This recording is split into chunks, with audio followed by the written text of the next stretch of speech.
সম্মানিত মৎস্য খামারি ভাই ও বন্ধুরা, আসসালামু আলাইকুম।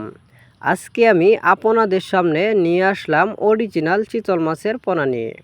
তো ভিউয়ার্স, আপনারা এখন আমার হাতে যে মাছগুলো দেখতে পাচ্ছেন, এটার সাইজ হলো 3 থেকে 4 ইঞ্চি সাইজ অরিজিনাল চিতল মাছের পোনা। তো ভিউয়ার্স, আজকে আমরা আলোচনা করব চিতল মাছের পোনা নিয়ে।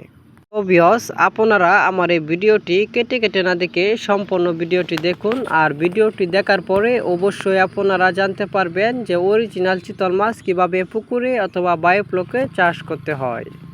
তো ভিউয়ার্স, আমরা এই মাছগুলো সারা বাংলাদেশে হোম ডেলিভারির মাধ্যমে সেল দিয়ে থাকি। তো ভিউয়ার্স, আপনারা চাইলে আমাদের স্বর্ণা মৎস্য নার্সারি থেকে সরাসরি এসে নিয়ে যেতে পারেন অরিজিনাল চিতল মাছের পোনা। তো ভিউয়ার্স, এই মাছগুলো আপনারা পুকুরে চাষ করে অল্প খরচে লাভবান হতে পারেন। তো ভিউয়ার্স, আপনাদের যদি আমার এই ভিডিওটি ভালো লাগে তাহলে দেরি না করে এখনই আমাদের স্ক্রিনে দেওয়া নাম্বারে যোগাযোগ করে নিয়ে যান চিতল মাছের পোনা।